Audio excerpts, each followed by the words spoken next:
అక్కడి నుంచి అప్పుడు బొంతు రామ్మోహన్ టికెట్ అడిగిండు. మరి ఇచ్చి ఉండొచ్చు కదా.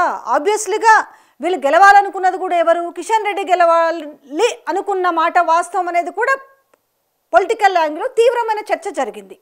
మరి ఇట్లాంటి నేపథ్యంలో ఇక్కడ దానంకినే ఎందుకు స్పెసిఫిక్గా సెలెక్ట్ చేసుకొని టికెట్ ఇచ్చారు? ఎందుకంటే ఆ సీట్ ఎలాగూ గెలవమనేసి కాంప్రమైజింగ్ ధోరణిలోనే పార్లమెంట్ ఎలక్షన్స్ జరిగినాయి అనేది ఒక చర్చ భారీగా ఉంది బీజేపీకి అండ్ కాంగ్రెస్కి మధ్య అని చెప్పి. ఏది తెలంగాణ రాష్ట్రం వరకైతే ఈ విషయాన్ని ఎందుకు దానం నాగేందర్ పసిగట్టలేక ఈరోజు ఆయన బలయ్యిండు.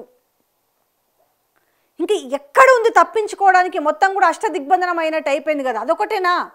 మళ్ళీ మొన్న ఏం చేసిరు?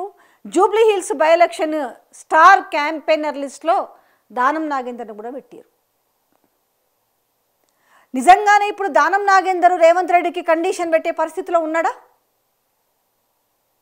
అంటే రెంటికి సడ్డ రేవడి అంటారు. ఇప్పుడు ముందుకు పోతే నుయ్యి, వెనక్కి పోతే గొయ్యి అన్నట్టుంది. ఇప్పుడు రాజీనామా చేయకపోతేనేమో అక్కడ పడుతుంది వేటు.